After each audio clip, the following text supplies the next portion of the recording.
To hear the newscast and to learn more about the news team, visit cjlo.com/news. Ladies and gentlemen, we are experiencing technical difficulties. Please stand by. Please stand by. Please stand by.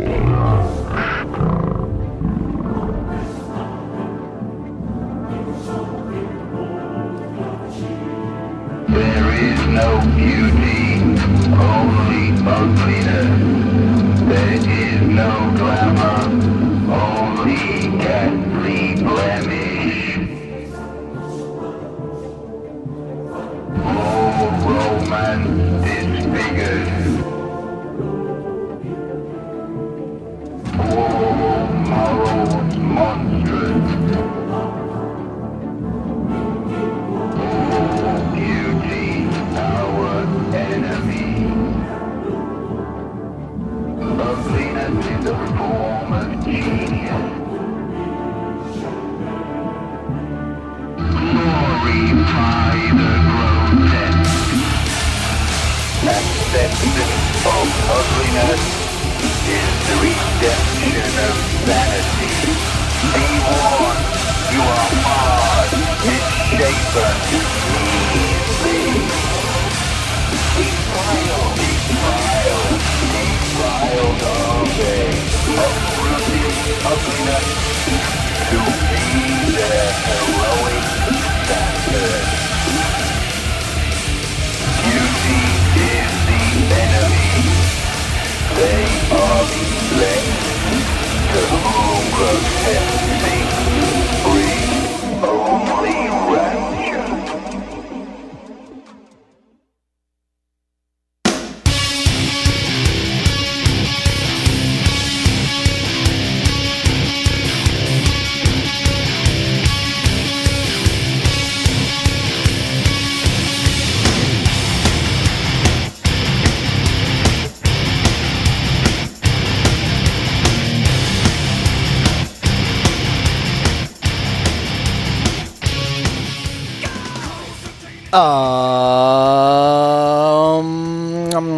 Num.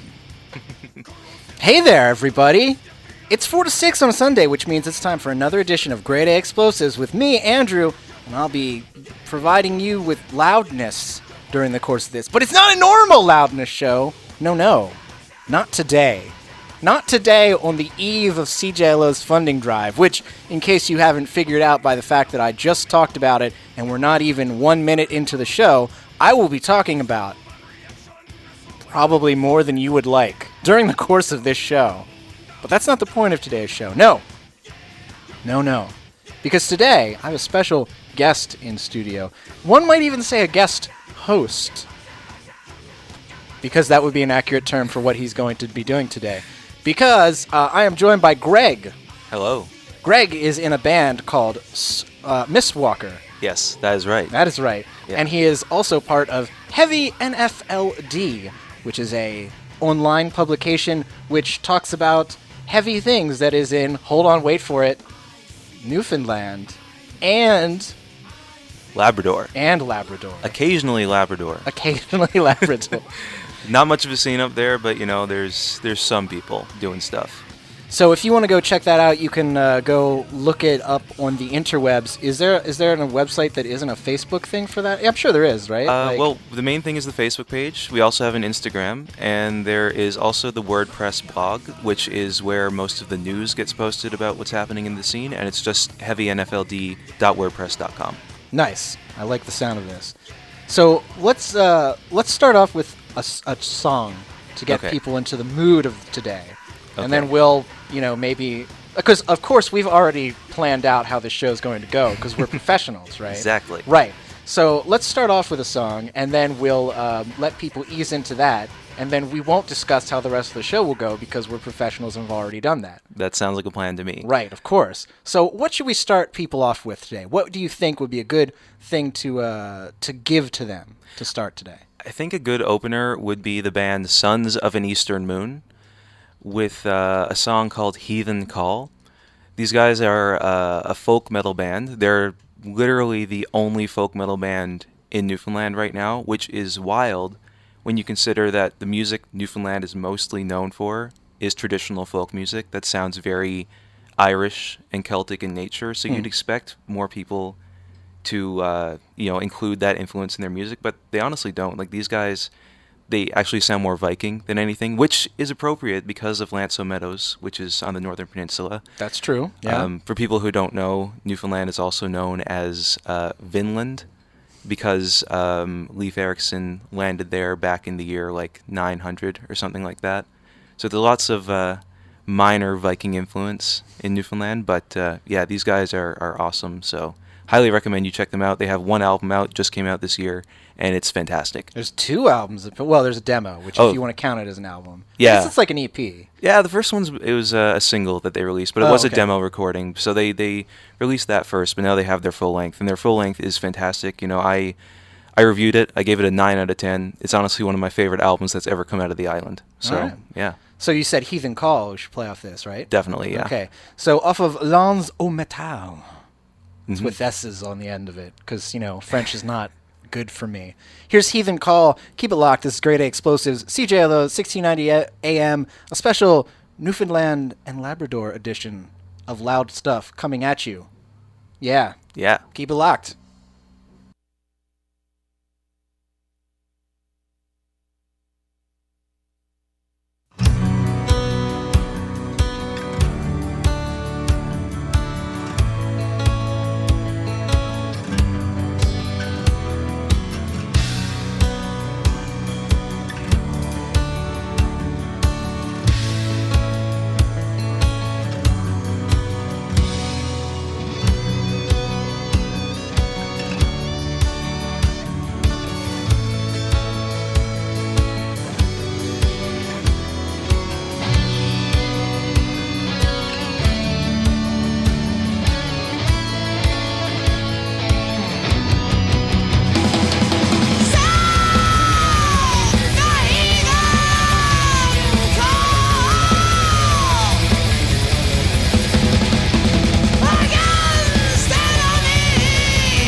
returning to Laurent September 20th for an all-night party from 9 p.m. to 5 a.m. Dance to the beat of DJs like Prince Paris, Domino, Ployé, and others. And of course, enjoy extreme thrills in the dark like Chaos, Titan, and Goliath. Don't miss this once-a-year all-night celebration only at Laurent.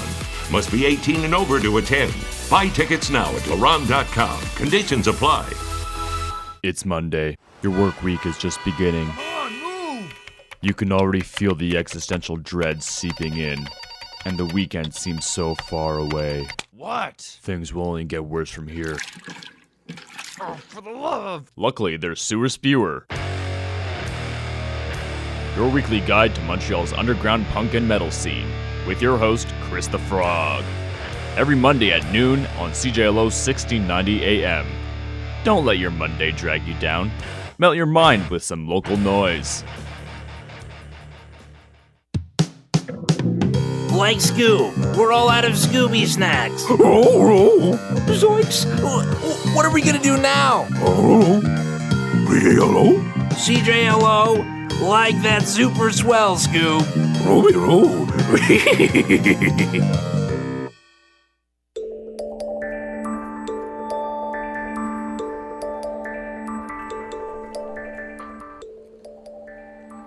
CJLO, 1690 AM. This is Grade A Explosives that you're listening to with your ears. I don't know what else you could listen to it with, so it's kind of redundant to say that. But I did, and so that is what we're doing right now. I'm here with. With by. With. I mean, we do call people buys. That's true. In Newfoundland, so. I'm joined by Greg, who is from both Mistwalker and, more importantly for the purposes of this show, which I'll probably be continuing to say, more than Mistwalker, heavy NFLD. Yes. And Greg is going to be taking us through the wild and weird world of Newfoundland and Labrador loud things. Yes, the cold Atlantic world. Yeah, the cold Atlantic world. The cold, mist-laden island world of Newfoundland where you never see the sun ever. So this actually brings up something good that I think would be good for us to do. It would behoove us to do, as it were, is to kind of set the scene for kind of what the scene at least was like as of when you left / revisited. So what kind of is the scene like in the provinces there? What is it? The areas, the countries, the continents that are there. What is going on? Well, see, the thing that I have to stress about that is that I'm not from St. John's, Right, which is the provincial capital, of course. Right. I'm from a tiny town out in the middle of nowhere called Glovertown, where there is no scene. It's a small town of 2,000 people, so, when I grew up, there was, nothing going on. If there was any music being played, it was by my friends in people's basements, which was cool. I mean, obviously, that's, awesome. But I moved to St. John's in, I think it was 2015, and I kind of slowly started getting my way into the scene there. And at that point, it was kind of dead. There wasn't a lot of stuff going on, but as the thing with the scene there is it kind of goes away and then it comes back. And I think a lot of scenes are like that, especially when people get older and maybe they stop playing music for whatever reason, or people move away, they move to the mainland because the economy in Newfoundland is trash. So people a lot of the time have no reason to stay there. A lot of people go to Alberta specifically to work in Fort McMurray. Right. Okay. Yes. But yeah, when I moved there, a lot of bands were kind of just starting up. The band we were going to play next, actually, Allagash, they were just beginning. Some smaller bands like Winterhearth. So there was a good scene. And the thing about the scene in Newfoundland is that because it's such a small population, I don't know if this is a good thing or a bad thing. Right. Actually, I'm not sure, but every band kind of has the same 20, 30 people kind of rotating in a revolving cast of musicians. But there's also a lot of difference when it comes to genre. So you'll have a punk band playing with a black metal band, playing with a thrash metal band, playing with a doom metal band, all at the same show, because there's so few people in comparison to a city like Montreal that everyone just kind of has to take what they can get. So it's really cool to have a really varied show like that. I was there on vacation just a few weeks ago. I went back home, me and my girlfriend, and we went to a show that was like, they had a Lamb of God cover band that played with a hardcore punk band that played with an instrumental progressive rock band that did video game music covers. All right. So it's a very that sounds varied like world. a pretty good show that Honestly, I would enjoy a lot. Yeah, it was sick. So like that's kind of what the scene is like. But yeah, it goes away and it comes back, and some bands end up getting big enough that they will move away from the island entirely. Like the biggest one I can think of is the Combine, who are from Corner Brook on the west coast. And they eventually moved to St. John's. They were there for a few years, and now they're based in Nova Scotia.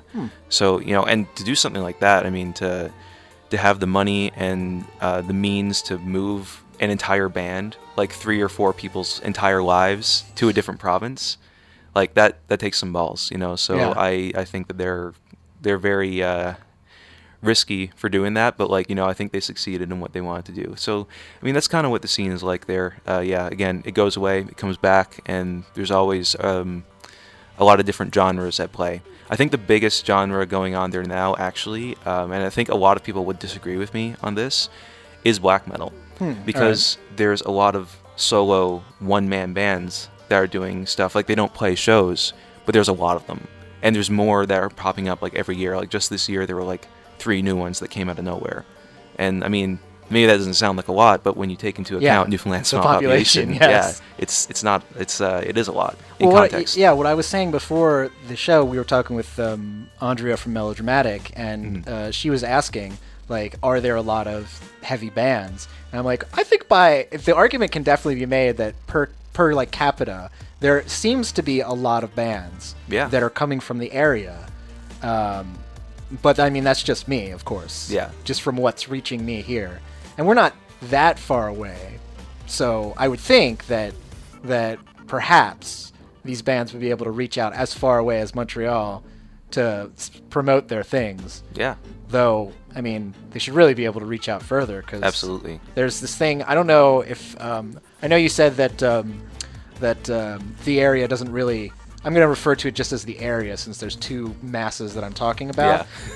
Doesn't really latch on to trends very well. But do they know about this thing called the internet, which happens to be a way to disseminate things to people? Yes. All right. Okay. They do. Good. They do. Good. They definitely do. And another thing I was going to mention too is how, like, because I am from that small town where there is no scene, the scene exists almost entirely in St. John's. So there are some bands that are from the West Coast, like the Combine, who I mentioned. There was a band recently who I'm not sure if they're together anymore, called Trash Juice, who are like a hardcore punk band. And there's some other like small scattered groups here and there that play shows every now and then. But there is no scene on the West Coast. There's no scene in these small towns. Everything is based in St. John's. So if you're a band, if you somehow manage to form a band in one of those tiny towns, like, you're not going to get anywhere unless you move to St. John's. And that's kind of, it's unfortunate, that a lot of these small places where there is like a population of people, like young people who want to play like loud, aggressive music like myself, they don't really have the means to unless they end up moving to the city. Well, what kind of would the longest then travel time be to St. John's to play something?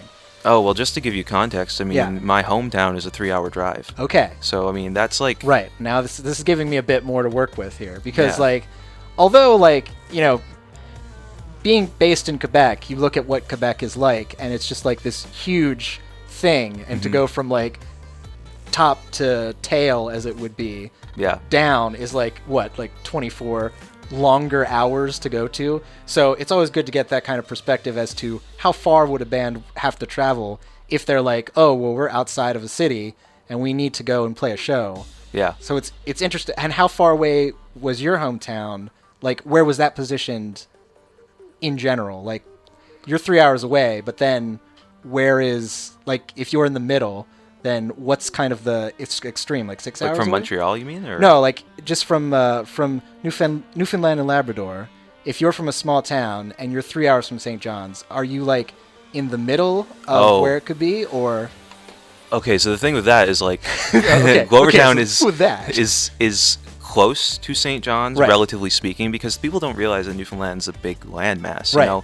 People know it's an island, but when people think of islands, they think of like a tiny island, Exactly, right? But it's right. not. It's like a giant landmass. It takes like somewhere between the 8 and 12 hour mark to drive from one side to the other. Okay. So, you know, when I moved here, like I drove from Newfoundland to Montreal, and that was a 3-day drive. One of those days was spent driving just across the island because I live on the East Coast.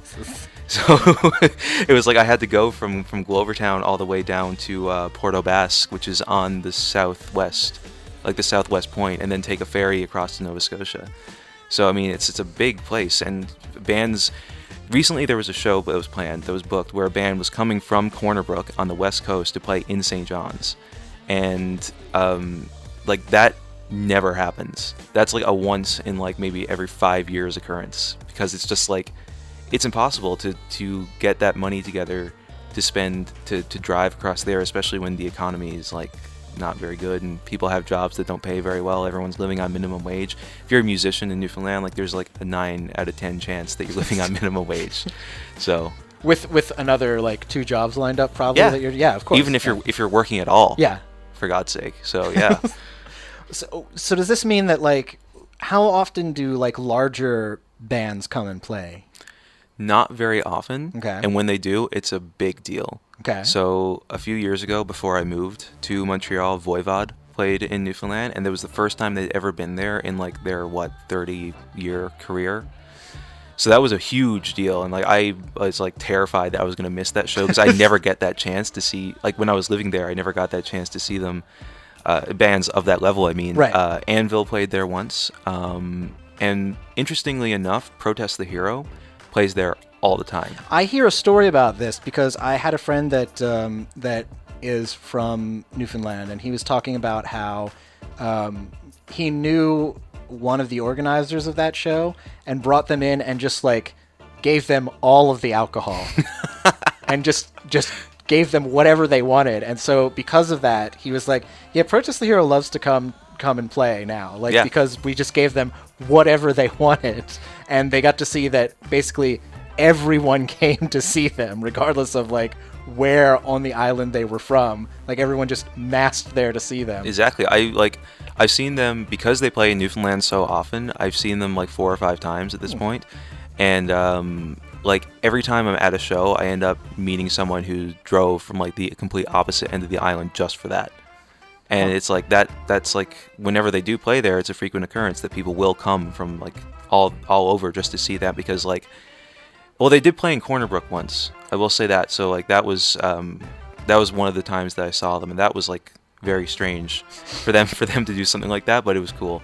You know, I really the point I want to stress is that when bands that are bigger and have the money to tour to a place like Newfoundland and they actually do it, like it's people really, really love it and people respect it because it's such an infrequent occurrence that when it does happen, it's like the biggest deal ever. So yeah, like I have massive respect for Protest the Hero, massive respect for Voivod for like going out of their way to, because like that's the thing is when you're coming from a place like Montreal or like anywhere in Ontario, you know, you have to pay like a ridiculous amount of money to buy either plane tickets or to go across on the ferry if you're on tour to get to the island. Like when me and my girlfriend went home on vacation, it cost us like $2,000 for tickets to go between Montreal and St. John's for 2 of us together. Like it was a return flight, sure, but like it's still like a lot. Like like you can get tickets to like Japan, and like for that it's much crazy. money. It's crazy. It's insane. Oh, Canada. So like when touring bands spend that money to do it, it's like, you know, it's I have nothing but admiration for them when they do it. But when a large band comes, do shows sell out? Is that like what kind of capacity places are they playing when they do something like that? More often than not, they do sell out. Like the biggest venue in St. John's that isn't the Mile One Stadium is the Rock House, and that's like the Rock House is on George Street. It's a smaller bar, but I can't remember their capacity. Maybe it's between like I don't want to guess because I don't want to sound like I don't know what I'm talking about. But if I had to guess, I'd say maybe somewhere around 300.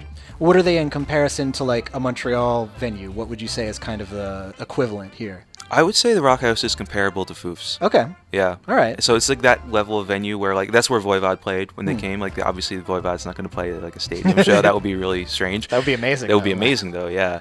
But also, like, bands like Motorhead and Alice Cooper have played in Newfoundland before, but this was way back in, like, either the late 80s or the 90s, I can't remember exactly. And they played at the Mile One Stadium, because they're, like, you know, big bands that can afford to do stuff like that. Yeah. And then you have bands like, you know, Kiss and Aerosmith, but I mean, that's like, I don't really lump them in with the same musical world as Alice Cooper and Motorhead. That's a bit more kind of...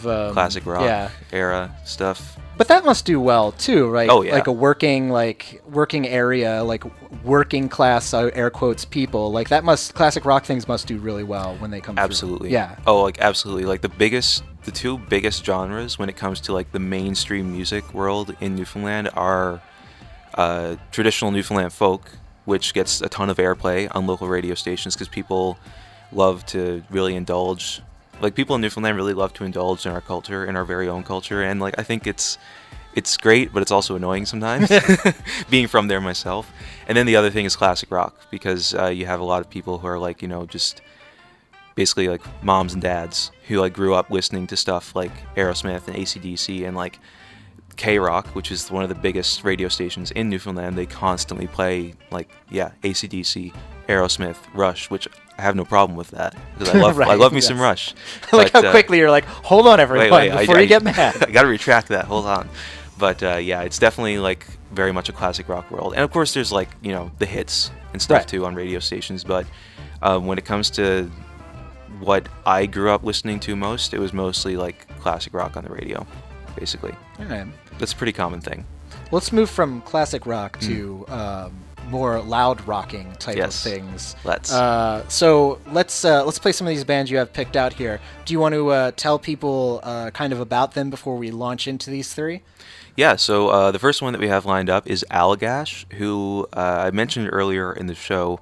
They're a mixture of speed and thrash metal. They kind of fit into the new wave of traditional heavy metal that we're experiencing right now.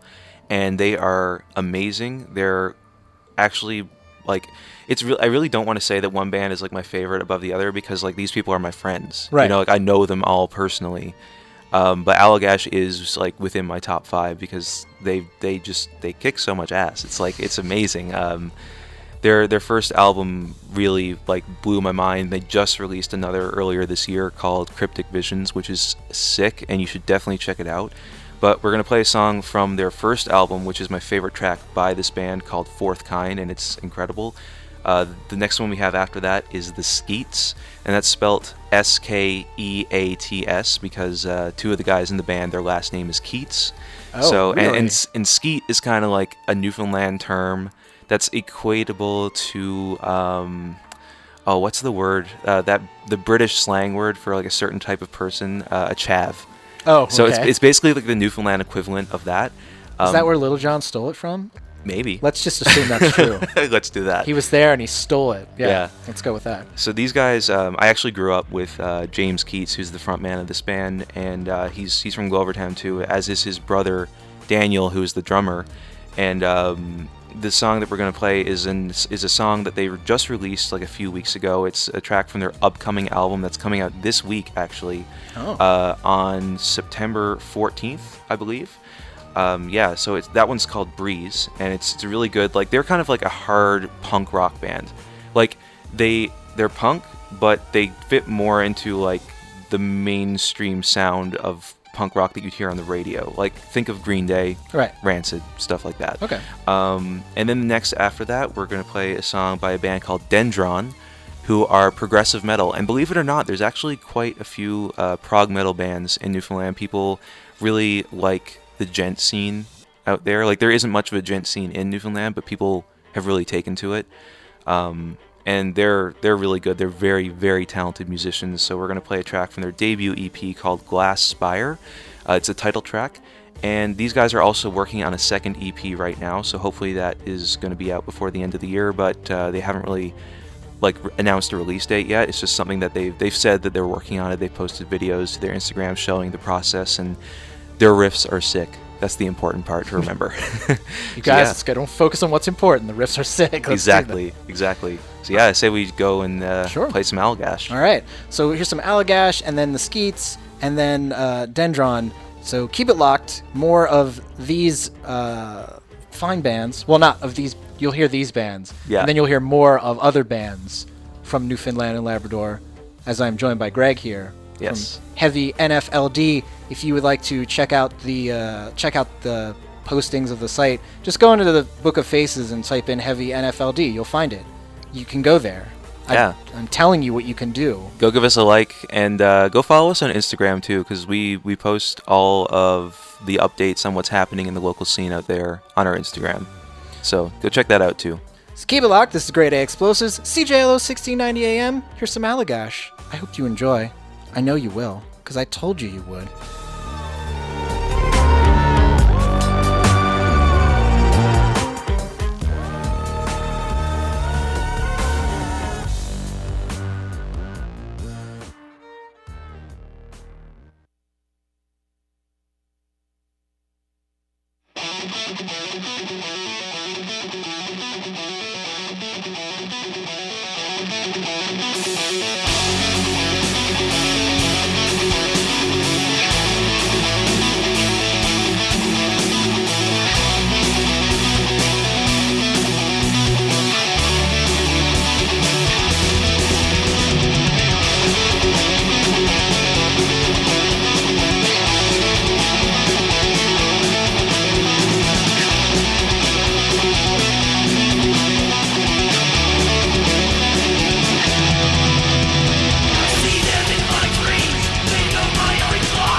see you blowing on the embers, nothing more.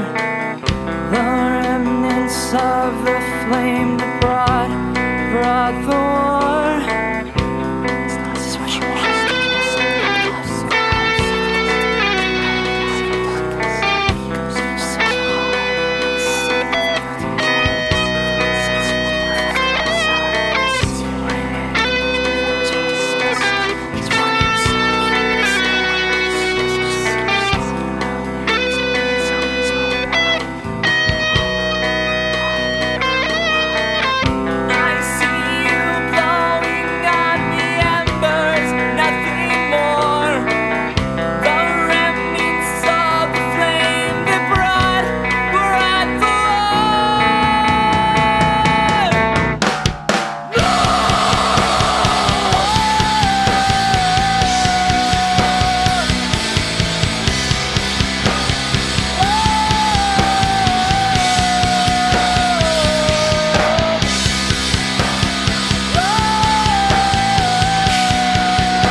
Boost your resume by studying abroad and get that dream job. Don't miss the Study and Go Abroad Fair on Thursday, October 3rd at the Palais de Congrès de Montreal. Admission is free. The expo opens at 3 p.m., but come as early as 2 p.m. to catch the feature seminar. For more information, check out our website, www.studyandgoabroad.com.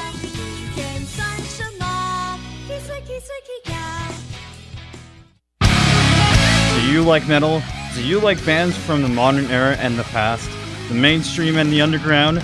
Then tune in to Turn On the Darkness, hosted by Philip, where you'll experience intense and mind-boggling music that'll make your ears explode with excitement, right here on CJLO 1690 AM. Shove the books and listen to some metal.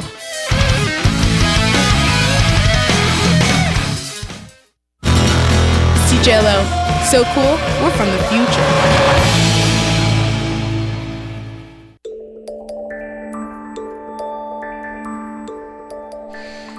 CJLO 1690 AM. You're listening to Grade A Explosives, which is, of course, on every, what's today? Sunday. That's right, 4 to 6. Man, it's long weeks that we're having here. It's true. Long weeks. I'm joined by Greg from Heavy NFLD. Mm-hmm. I keep wanting to say the whole thing, but that won't, if people look for that, it's not going to come up. Yeah. You have to look for the letters, so. It's not Heavy Newfoundland, No. although that is what it stands for. It's Heavy NFLD. So look for it, people. Greg has been educating all of us on bands that are mainly from St. John's. Mostly. That's mainly where we're going from here. Yeah.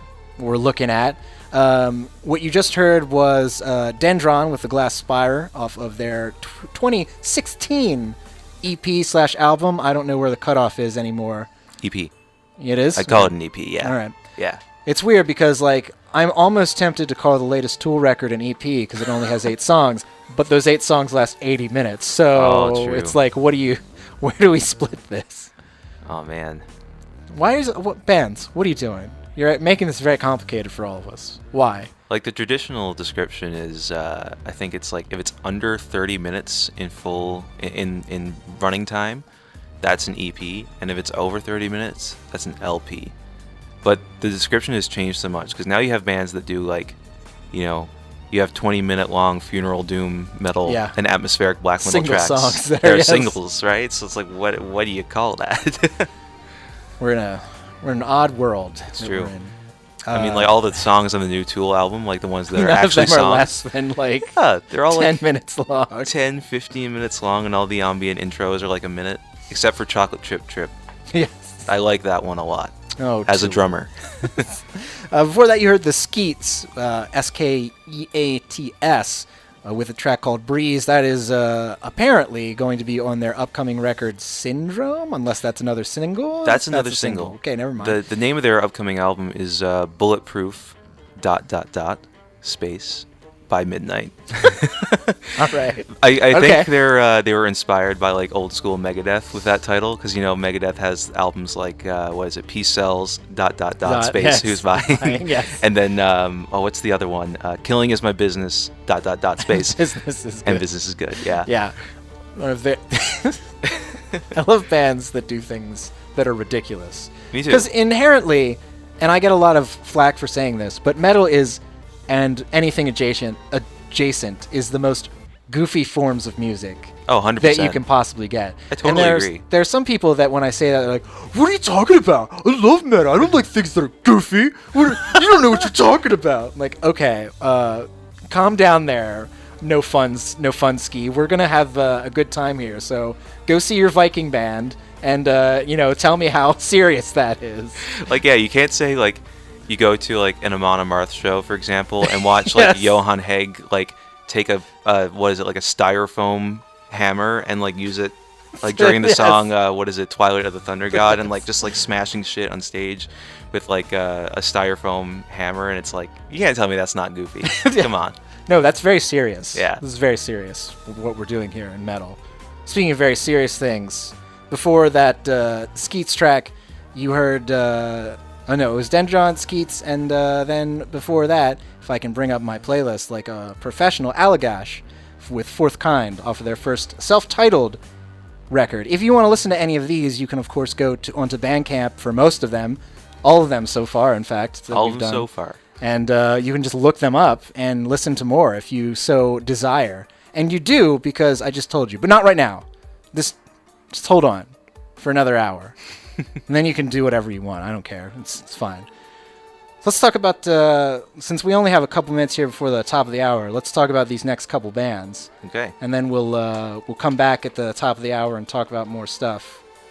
Sounds good. That's how the format goes. So what do we have coming up here in the next bit? And I think it's only going to be, if I look correctly here, only one of these. Only one of these is going to fit in this time. So, okay. Yeah. Let's talk about Emblem, shall we? Emblem is a speed metal band. Like Allagash, they fit into the new wave of traditional heavy metal thing that's going on right now all over the world. And they also are amazing, and they have half of the same members as Allagash. So this goes back to what I said earlier about everyone having the same musicians and all the same bands.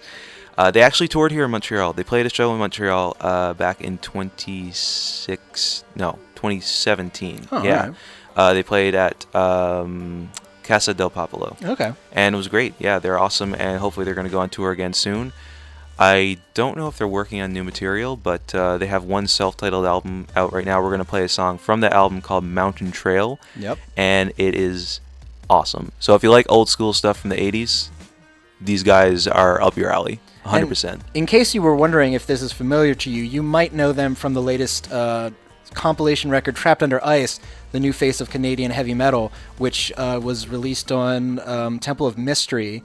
They did actually, do you know about this? Yeah. Like the shows? Yeah. So for anyone who doesn't know, what they did was when they toured on this record, quote unquote, it is a record, but it's a compilation, they got different bands from the areas they were playing to play the shows. There were a couple that kind of went through the whole thing, but like here in Montreal, it was Metallian, and I think Black Rat and Cauchemar, maybe, and somebody else. But and then in Ottawa, they had a different lineup, and in Toronto, they had a different lineup, which is a very novel way to do a compilation kind of record. And I am shocked that I could not think of any other kind of record that's been released where something like that has been done. Yeah. That seems super easy to do. Yeah, for sure. Like, you could do things in different cities all on the same night to promote a record, which would be kind of amazing. And Temple of Mystery, if you're listening and doing Trapped Under Ice 2, you know what to do now. I told you. I'll take 10%. That's all. I'm very reasonable with this. You got to take royalties. Yeah, when you give out an idea. So here's Emblem with the Mountain Trail. Keep it locked. Grade A Explosives Hour 2 is coming up after, the top of the hour. Because that's how hours work. So enjoy this. Greg and I will be back to talk to you more about Newfoundland metal. So keep it locked, won't you? CJLO 1690 AM.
CJLO 1690 AM is holding their annual funding drive, running until September 22nd. CJLO is a nonprofit community campus radio station that is run almost entirely by volunteers. Our on-air personalities are the backbone of the station, and there are over 80 DJs spinning for your listening pleasure. CJLO's funding drive helps us raise the necessary funds to maintain and improve the equipment at the station. To contribute to our funding drive, call in and pledge your support at 514-848-7471. One of our DJs will be there to take your call. Or you can donate online by visiting cjlofundingdrive.com. From the underground to the airwaves, CJLO has been supporting the Montreal community for the past 20 years, and now we need your support.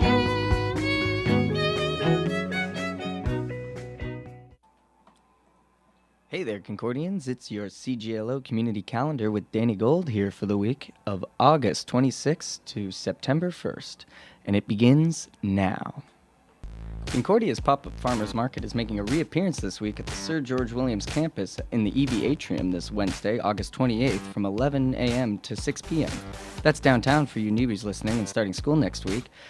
At the farmers market, you can find everything from chaga mushrooms to vegan milk to organic tomatoes to beautiful handmade jewelry and zero-waste beeswax wraps.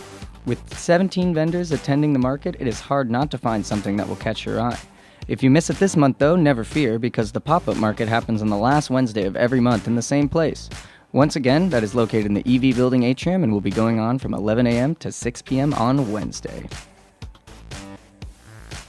If fresh foods and homemade crafts isn't your cup of tea, but tacos are, look no further than this coming Saturday, because MTL Taco Fest is back. This Saturday, August 31st at 11 a.m., Taco Fest begins located at the lovely Jacques Cartier Pier in the Old Port of Montreal. Their website claims it's going to be an electric-filled atmosphere showcasing some of Montreal's best and most celebrated chefs with authentic Mexican cuisine. Tacos, guacamole, churros, tequila, hot sauce, and everything Mexican. The event is going to be going on from Saturday the 31st to Sunday the 1st and Monday the 2nd. Saturday and Sunday, the event will be going on from 11 a.m. to 9 p.m., but Monday, the event takes place from 11 a.m. to 5 p.m. Tickets will cost you about $7.95 per day, but this is a small price to pay for enjoying some authentic Mexican food in one of the most beautiful parts of Montreal. Buy your tickets at tacofestmtl.com. If you're looking for something else to do with a lot less eating and a lot more music, then be sure to check out Mile X End Montreal. It's a smaller music festival that's going on this weekend as well. The event will be taking place from Saturday, August 31st to September 2nd, well into next week. The event will be featuring music and comedy from artists such as A Tribe Called Red, Galaxy, Feist, Jeff Roy, J Mascis, and many, many more. You can find the full lineup at Mile XN's Facebook page, and that's X spelled EX. The event starts at 3:30 p.m. and ends at 11 p.m. every day. The tickets for this event will cost you about $43 for one day at this point, but there is a pass for every day that they are selling for $80. The event will be located at the corner of Marmor Street and Henry Julian, and the Mile End of Montreal. So there you have it, gang. This has been your weekly community calendar with Danny Gold here on CJLO 1690. Now back to your regular scheduled programming. Thank you, ComCal, for talking about things that probably have already happened and with nothing going on today, because they get recorded on Monday and go until Sunday, which is today, and so therefore you probably heard about a bunch of things that have already passed. Cool. Useful. Helpful, if you're listening on Monday. Today, not so much. Don't worry, though. At the end of the show, I'll help you plan out your week. Greg will help me, too. Yeah. Greg knows about things that are happening locally. I think so. Yeah, so we can help you plan out your week, which we'll have an immediate fight about Monday. That's true. We'll go from there. We're on opposite sides of the spectrum for that. Although I'd love to be on just one side of the spectrum. Sadness. What you just heard there before the break was Emblem with a track called The Mountain Trail off of their album, and be ready for this, called Emblem. Whoa. Amazing. I'm joined by Greg, who's here in the studio. He is a member of Heavy NFLD. Are you like, how many people are in NFLD? Oh, it's just me. Oh, Greg is here, who is NFLD. Heavy NFLD. Heavy NFLD. Well, the thing is, like I founded it, and well, okay, I'll explain to you what heavy NFLD was. Yeah, it feels like we should have gone over this before, but let's start off the second hour with this. I'll give you a bit of a rundown on what it was. Basically, when I started it, it was just a YouTube channel because I had like MP3s and CDs of these like random underground metal bands from Newfoundland that you can't find online anywhere because it was just like either deleted or, you know, it was unfortunately on MySpace after that whole server migration thing happened and that stuff that I'm very, very upset about that. Yeah, I lost some of my old radio shows from my first radio show off of there, and that makes me very sad. Yeah, rightfully so. It's horrible. It sucks. But I basically just started as a YouTube channel to upload this stuff for posterity, so that it never gets lost. Because you know CDs get scratched and broken, stuff like the MySpace server migration happens, and then you know stuff gets deleted. I mean, hey, maybe something like that will happen to YouTube in the future, but who knows? Definitely possible. It is. But then after that, I started the Facebook page, which was just kind of a way for me to like share the event pages for shows that were happening just to keep people like in the loop, and I would post like links to the YouTube videos of the underground bands so that people could listen to them.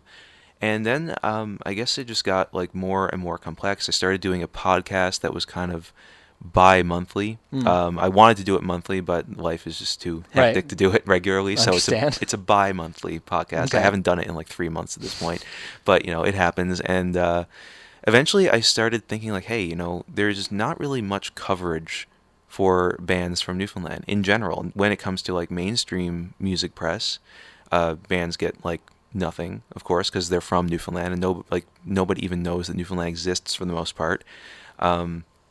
So, and then even like local publications, they do cover stuff occasionally, but it's very rare because you know who is like, you know, someone in like the main demographic of Newfoundland who's like, you know, a 40-year-old like dad is not going to open like the Telegram or something and read an article about a black metal band called Winterhearth and be like, I'm going to go check this out. You know, like that just doesn't happen.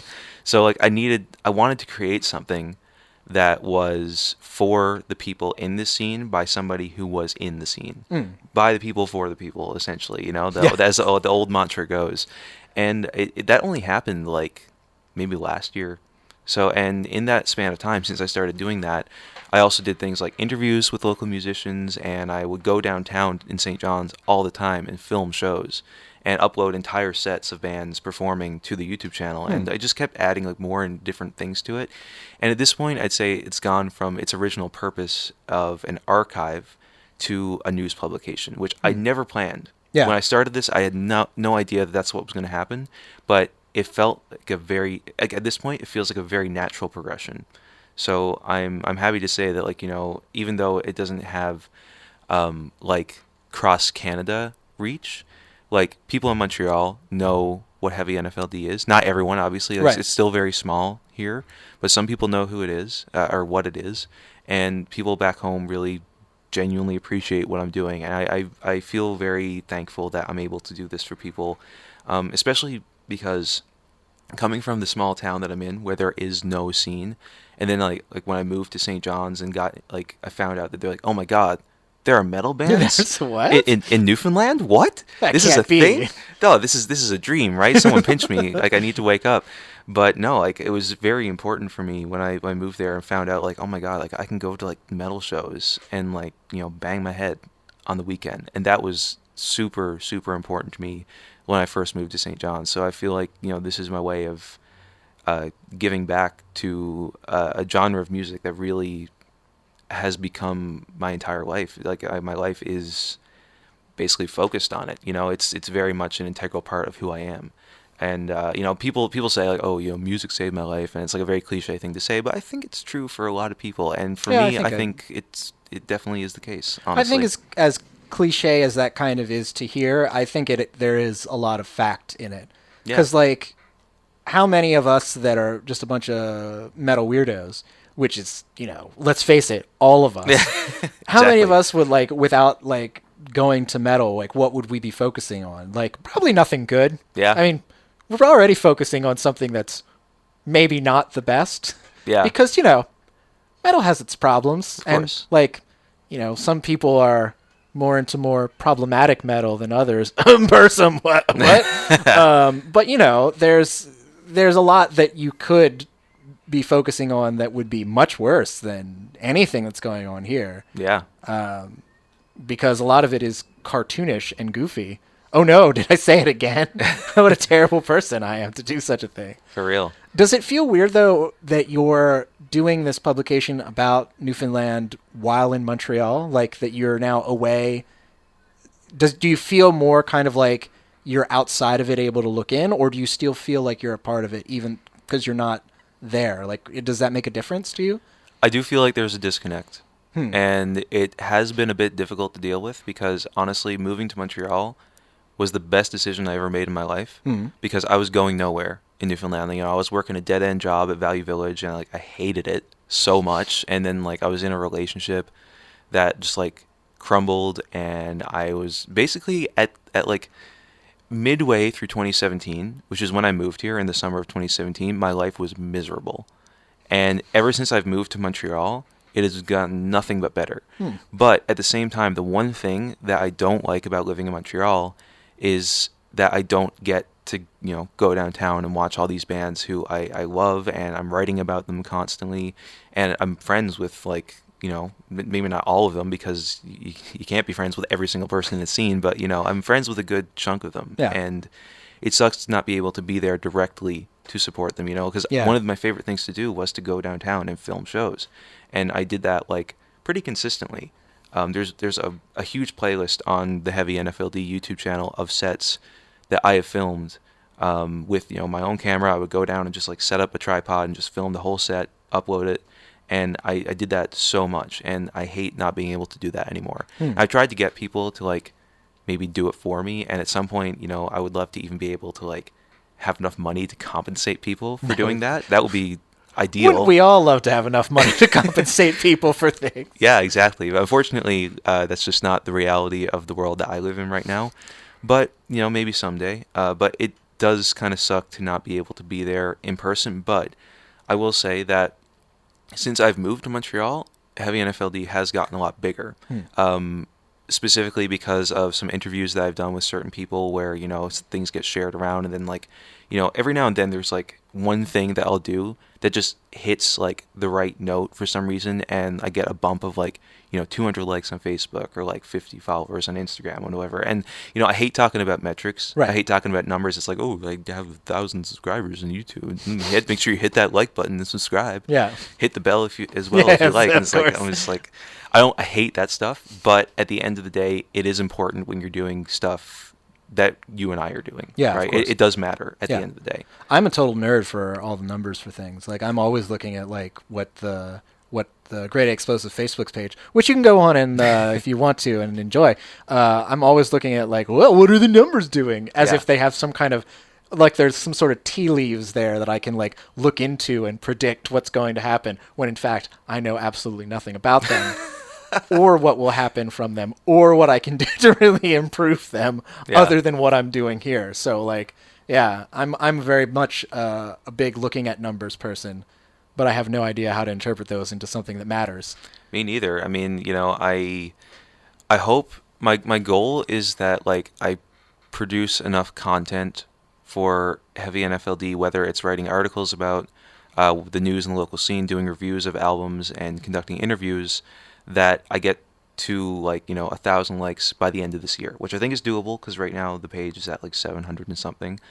And I never ever thought it would get to that. You know, when I first started this, I was like, I had no idea that it would get this much traction. And like, I mean, in context, like in comparison to some other people that do very similar promotional things for music on the internet, it's like chump change. Right. But when you take into context how small the population of Newfoundland is, and how tight-knit the scene is, and how like few people are actually into this, it's a lot of people, and it's amazing. It feels like in Montreal there's a lot of kind of transplants from Newfoundland that are here, and I don't know if that's just because like of who I hang around with, but it feels like there's a lot of people from Newfoundland that gravitate to here. And then, of course, eventually they move over to Toronto. But like, it seems like there's a transitional period where they move to here and they're here for like a bunch of years, and then they continue to move west as time goes on. But it feels like right now is one of those times between people moving, so there's a larger flux.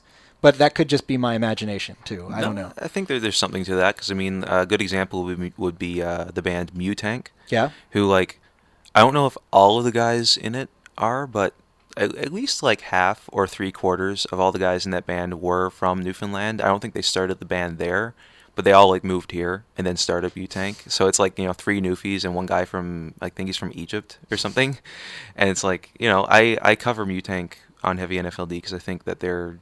While they didn't form in Newfoundland, I mean, they have Newfies in them. Yeah, exactly. So, if you're brought up in an area, you don't just go, well, I'm moving away now, and I don't think about it at all. Bye. Yeah. It's not like they're all like fluent in French now as they're going on here. Exactly. I think at least one of them is, but that's not the point. The point is that you learned that back in Newfoundland. So yeah, I mean, look at I think a good example is I don't know. I actually don't know what his actual last name is because I hear so many different last names, but I'm going to call him Wee Whiskey. Right, yes, that's good. From Doom and Blue. Doom and Blue / formerly Mutank / at least a Leather Up Your Ass also is. Yeah. Currently still Leather Up Your Ass is very active. Yeah. Haley, how's it going? Yeah, if you're listening to this, hey, and thank you for all the support, and you're awesome. Also formerly of Prostitution. Yes, that's true. For like 10 years, which is insane. But I didn't even know he was from Newfoundland. Like me and Aaron were just like hanging out at a show one time. We ran into him. We just got to talk and we really hit it off. I only found out like a month after that that he was from Newfoundland, and I already had him on Facebook. I didn't even know who he was. So it's like, you just kind of find out that people up here are originally from like somewhere out east, and they came up here more often than not because of music or because of the economy, like one or the other. Well, I think we've chatted a bit here. Yes. Let's get to some music. Absolutely. That's, as they say, shut up and rock, you guys. Yes. Let's do it. So let's talk about these other bands here that you have coming up. You've slated for all of us to listen to. So what do you got here? What's coming up? Coming up next is I'm going to be a little bit self-indulgent. Okay. And I'm going to use my own project, Mistwalker, as has been mentioned at least like 3 times, I think, during the show. Yes, of course. Mistwalker is my solo project. I've been recording music under that name since 2013. But right now in Montreal, I say we because we have finally put together a live lineup. So hopefully we'll be playing shows before the end of 2019. So that's exciting. But I have like a ton of music up on Bandcamp, and I just like to record stuff whenever. So we're gonna play technically 2 songs, but I like to think of it as 1 song from my most recent EP, which was a Christmas-themed EP. Oh, Christmas! Yeah, because I do stuff like that sometimes because it's silly and stupid, like we were talking about earlier. Hail Santa! Hail Santa! The songs are called Seasons Bleedings, which is like an intro. And then the song after that is Festive Pestilence. They're it's basically blackened thrash. Okay. Because I love black metal. I love it to death. And I also love thrash metal. And there's nothing better than putting those 2 things together. Sounds like you're not Trevu Cavalt enough, though, Greg. Mixing things with black metal? I don't even know what you're doing. That's not... I bet it sounds like you didn't throw a microphone 4 rooms away and record it, too. I mean... You haven't seen my recording process, okay? So you don't know what it's like, but it's very, for lack of a better term, lo-fi. So let's just put it that way. And you're going to hear it when you hear this song, and you're going to be like, oh, wow, this sounds like way worse than all the other tracks that were played. But then after that, we're going to play one of my friend's bands. It's called the Tangerine Machine, and they are a progressive hard rock band. Okay. So they don't sound... they don't sound like Dream Theater or something like that, but they also don't sound like Rush.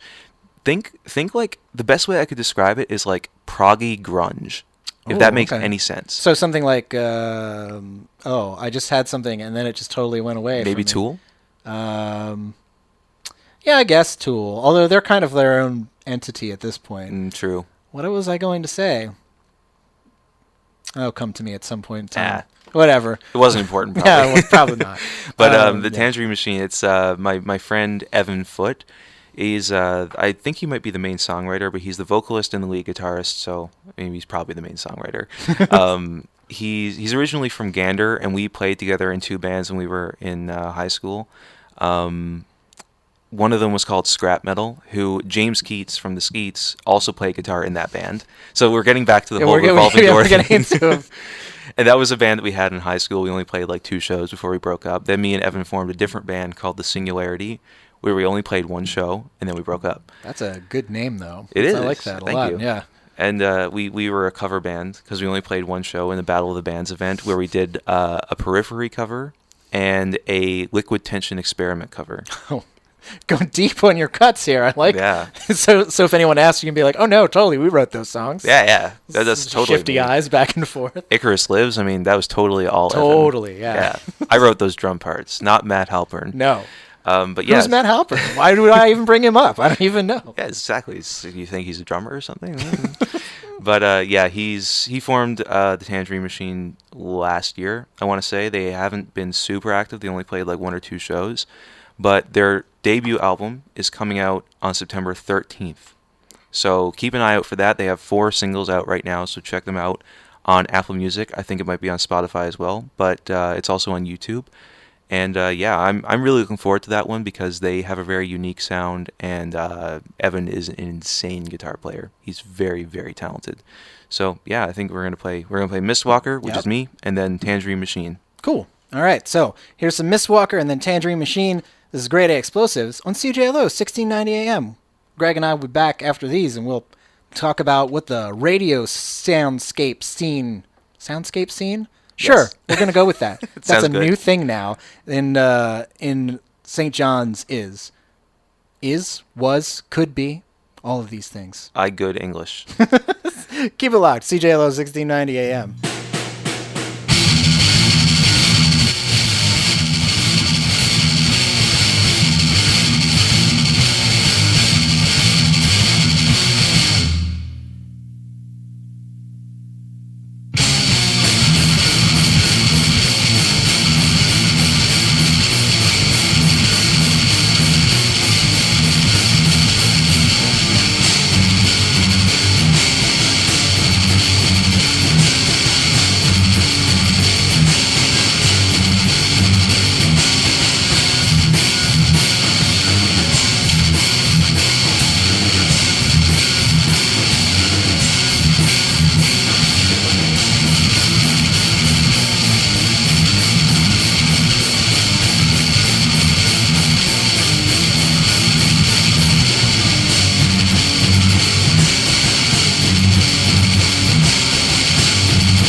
Holiday from the pagans, well, I'll be claiming in the name of Satan. celebrate every December 25th. The burning of church and play black metal riffs. Blasphemy is the name of my game, and I play on this holiday and say, into the heavens and death to grace. I'm meant to be naughty and fuck me at night. Fuck your best of pestilence. Fuck your holy edifice. I hate this dreadfulness. In the time of massive pestilence.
Check out Concordia Store's back-to-school deals. Huge savings on all of your back-to-school essentials, supplies, tech accessories, and Concordia gear.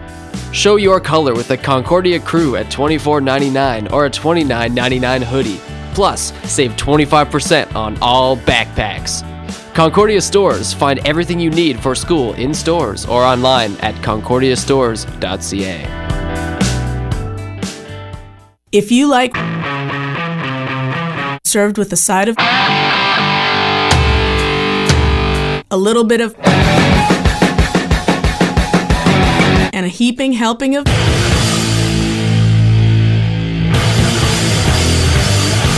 then you're gonna love BVST, your best and worst of rock and roll, country, punk, and metal, every Wednesday from 7 to 9, right here on CJLO 1690 AM. CJLO 1690 AM. Beard love forever. Beans, beans, beans, beans, beans, beans, beans, beans, beans, beans, beans, beans, beans, beans, beans, beans, beans.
you are about to enter may seem innocuous to you.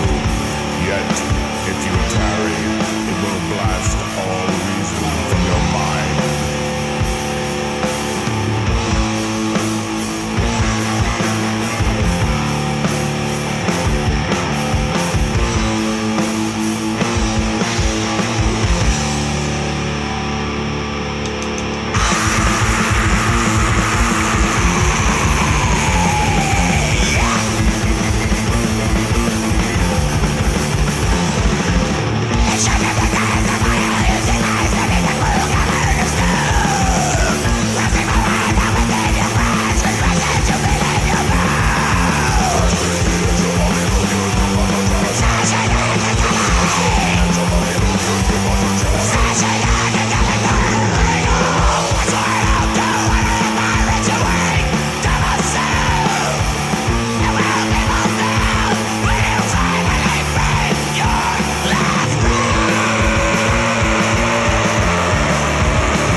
Quite a good scene, isn't it? One man crazy, three very sane spectators.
CJLO 1690 AM. You're listening to Grade A Explosives because it's Sunday from 4 to 6, and that's what you should be doing because I told you you should.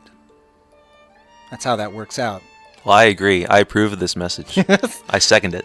And the person that is approving this is Greg from Heavy NFLD, who is providing us with a soundtrack of a variety of Newfoundland bands. Mm-hmm. That's what he is doing today. He's giving you a public service, people. You should be happy. You should be on your knees thanking him for this. I also approve of this message. Let's talk a little bit more about Newfoundland, because we're on radio, right? Yeah. And we're gearing up for our funding drive here at CJLO. So I'm always curious, what is kind of the landscape like for media things as far as covering music and the like in, well, I guess you can only really speak to St. John's, but yeah. Well, I mean, if I'm being completely honest, I might not be the best person to talk about it. Okay. But I do feel like from my limited time in St. John's and from the people who I know who still live there, who are my close friends, and some people, who work in media and work in the journalism news industry, I do feel like it's kind of lacking, honestly. I mean, there are some really, there's some great venues, there are some great publications, but unfortunately, a lot of them don't last very long. Like, we just recently lost a bar that catered specifically to heavy, aggressive music called Distortion, which was run by Glenn Tizard. And unfortunately, that bar closed down a few weeks ago. And now there's a smaller selection of bars that are, made available for that type of music. And when it comes to coverage, there was another newspaper, oh my god, I can't remember the name of it now, which is horrible. The Overcast, that's what it was called. And they were more of like an indie sort of news publication, and you could see their like newspapers everywhere. They were in like Chapters and in the Avalon Mall and just like everywhere that you would go downtown. And they unfortunately went under earlier this year as well. Or actually, maybe it was last year. Yeah, it is definitely depressing. It's really sad, unfortunately, that stuff like that happens. And then, like I mentioned earlier, when it comes to bands in this scene getting coverage, the bigger news outlets don't do it very often. We have a weekly magazine in Newfoundland as well called the Newfoundland Herald, which if you go to any store, like any Walmart, any Sobeys, any whatever, you will see a rack carrying the Newfoundland Herald. It's like everywhere. And occasionally there's someone who writes for them that writes articles on bands like this. I think his name is Dylan. I might be wrong on that though. But anyway, he occasionally writes stuff. I know he wrote an article on Allagash last year, and just this week he wrote one on the Skeats. So he does do stuff like that occasionally, but like it's so few and far between when it does happen. So, I mean, again, like I said before, that's why I did heavy NFLD in the first place and why I converted it to being a news outlet. But then when it comes to radio, most of the main stations there's Oz FM, of course, which mostly plays just like hit pop music, which is lame. And then there's K-Rock, which mostly does classic rock, and they play some okay stuff, and they do occasionally cater to local musicians, which is really nice, and I'm really glad they do that. Actually, the Skeats have been on K-Rock before, which is sick, and I'm very, very happy for them that they did that. Then there's, oh my god, my least favorite one of all time, Coast 101.1 FM, which plays like the worst of classic rock and pop from the 70s and 80s. Like, it's all just like the most annoying songs, like Patio Lanterns and like garbage like that. That like makes me want to die when I hear it. So yeah, I guess when it comes to radio, there's not much coverage for stuff like this, but there is CHMR or CMHR. I might be getting that acronym mixed up. It's all right. But it's the local radio station for Memorial University, MUN, in St. John's, which is very similar to how CJLO is run. And they've done interviews with local bands before, so they do play local material. But yeah, they're like basically the only ones that do it. So that's kind of what the radio scene is like, and what the news media scene is like when it comes to music specifically. But again, I'm more in the underground when it comes to that world, so I can't really comment too much on like the corporate news media in Newfoundland. Well, let me pose to you a question that I kind of have been floating around now to different people. because I'm actually curious as to. I haven't formulated an opinion on what this is yet. The answer to this question. Okay. Because I was talking with a friend who is in metal bands here, and I put forth the idea of, do you think, and I'll ask you this specifically to St. John's, since you have a feel for what it is like there. Mm-hmm. There's a lot of talk about how, like, especially on larger stations that are run corporately mainly, that, oh, we couldn't play metal here. Because if we played metal on the station, people would immediately turn it off. They would hate it. There would be no way for them to like it at all. Yeah. But my question is it not that people don't like these things, like these bands? Is it that they just aren't exposed to it enough, and therefore they can't build up any kind of appreciation or even tolerance of it? Or is it just that all of us are just weirdos that are drawn to these aggressive things that no one else can like? Like, I'm actually torn as to what I think the answer might be on this. So I'm interested to know if a station were to, like, pick up a bunch of metal things and start playing them in St. John's. Do you think that people would like that? Would that be something that people could gravitate toward? Or would it still just be a select group of people, and those people would just be like, oh, I don't want to listen to this, and just turn it off? Man, that is a hard question to answer. I know, for right? sure. And I'm glad that you posed that, because, like, when it comes to Newfoundland specifically, I mean, like I said before, I grew up in a small town, right? Where everyone in that small town who is, like, in my parents' generation grew up listening to Newfoundland folk music, a bit of classic rock, and, like, in some cases, like, gospel music, and it's obviously not the case for everyone, but some people still think that metal and, like, anything that is, like, past a certain level of aggression is, like, evil and satanic. I mean, obviously there is metal out there that is. Yes. What? Is that? Like, no. I like to think Mistwalker is a little bit evil myself, but it's a hard thing to deal with when you have a culture that is very conservative, very religious, very traditional, to expose them to something, a style of music that historically speaking has always been anti-conservative, not necessarily always anti-religious, but depending on what you're talking about, could be anti-religious, or at least like not, what's the word I'm looking for? Group religion, organized religion, yeah. And anti, just traditional, because metal historically has always been like that. Yeah. So I do think that. But the thing is, not everyone in that demographic is like that. People like to paint certain, like, age groups and certain demographics and certain cultures as, like, oh, everyone who fits this description is exactly the same in this context. And it's like, that is not the case.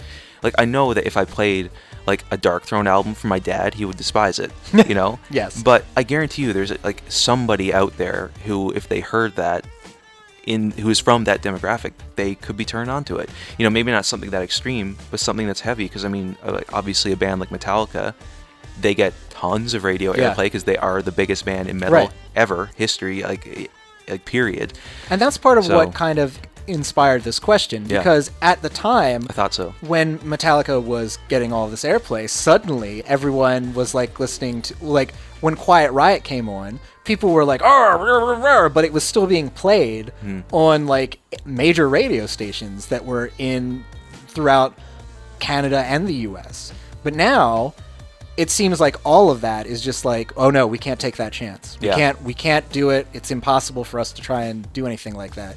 And it's also unique for me to ask this question because I come from a place in the States that is super conservative, super religious, but like August Burns Red comes from there. Yeah. And because of that, all of these like metalcore bands have cropped up around it. And so everyone is kind of like, even parents are like, oh yes, that music. And it's just like, they don't go like their kids are probably in one of these bands and they don't go just like, oh, that evil, terrible music that is corrupting my kids. They're just like, oh, that music that I listen to. So they've built up a bit of a tolerance to being able to hear it, and they'll go to the shows and like support their kids. They're not going to be listening to it like on the weekend. But if it came on the radio, like a local station, for sure they would listen to that whole song that their kid has and tell all their friends to listen to it. So it's just strange. It seems like there's a weird like disconnect that's happening between what's happening on radio or in any kind of like major influencing quote unquote media versus what people actually kind of want to hear or would like to hear maybe. Well, I think an important thing to realize too is like we're talking about radio specifically. Right. And a lot of people in, my generation just don't listen to the radio very often. And, it's unfortunate because I think radio is a great format, especially when you can have like conversations like the one that we're having right now, which, you might not get in other contexts, right? But a lot of people in my generation just don't do it. And a lot of the people in Newfoundland who are listening to the radio on a day-to-day basis are either doing it because they're in an age demographic where radio is what's familiar to them and they don't really understand streaming services. They don't understand, podcasts. They don't get what that is because they honestly, Newfoundland is like, I hate saying it, but it feels like culturally and technologically speaking, Newfoundland is like 10 years behind the rest of Canada. So, a lot of people in my parents' generation, they just don't understand things on the internet. And they don't understand this new, like, how streaming services have taken over. They still listen to the radio in their car, or they still buy CDs. I mean, I still buy CDs too, right, so I do that. But, like, they do it for a different reason. Right. And, it's just like people in my generation, they're going and finding music from places where they know they can get what they like. They're doing it on streaming services where you can just type in the name of a band and find it immediately. And it's you're not going to get like, a 60-year-old person to do that when they've been listening to the radio their whole life. I think that's an important point to bring up, And again, it does suck because I think radio is a great format for doing stuff like this, but it's just the reality of, streaming services having taken over. But that being said, streaming services aren't, without their own faults. Because obviously, Spotify screws over their artists horribly, and it's something that is, in my opinion, as an artist myself, I think it's evil. Like, people think like, oh, you satanic black metal band, you're evil. No, the real evil is the corporations who are sucking all the money out of you. That's the real evil in this world. I agree with you. Not to be like to get all like political or anything and become like an anarchist on the spot, but that's just my opinion. Well, all this to say, if anyone out there is listening right now who likes what we're doing here, things like this, let me get a PBS hat on for the moment. Actually, well, unlike PBS, I'll speak with an actual like tone that isn't like I'm bored and we're having a discussion here. I'll talk like a real person that does things. CJLO's funding drive is starting tomorrow, and if you're like, I like what's going on here, I don't know why I put on that particular voice. Usually I do that when I'm being disparaging, but your fans aren't drooling morons. No, they're very smart people. Yeah, they're listening to the station, so they must be smart, right? And because I tell them to, and exactly. They listen to me, and that's good because I tell them what to do. But if they're interested, they can go onto CJLOfundingdrive.com, and you can go and donate money or find out what events you can go to if you're in the Montreal area. Trivia is tomorrow, and that leads me very well into planning out your week. But first, before I do that, maybe I should play some commercials since I have not done that. So let me do that, and then we'll be right back. So keep it locked, won't you? This is CJLO 1690 AM. Great Explosives back in like a minute or so. Enjoy this. Cinema Politica Concordia is back for the fall 2019 semester with your weekly dose of inspiring political documentaries from around the world. Screenings take place every Monday in room H110 of the Hall building at the downtown Concordia campus. All events are free and open to the public. For full listings and information on special screenings, guest speakers, and how to get involved, visit cinemapolitica.org/Concordia. Dublin! There's something wrong with you. Hey, this is the K-Man. Tune into CJLO.com on Friday nights from 9 p.m. to 12 a.m. for Beyond That Graveyard 3 and start your weekend the right way, always. You love it, you need it. Beyond That Graveyard Part 3 on CJLO.com. Bellevue, that's it. I mean, sometimes you just ain't all there.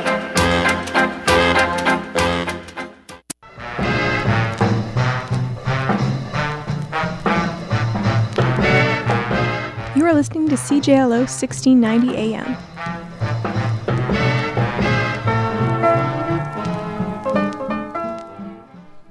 CJLO 1690 AM. Here, let me put on some bed music for us.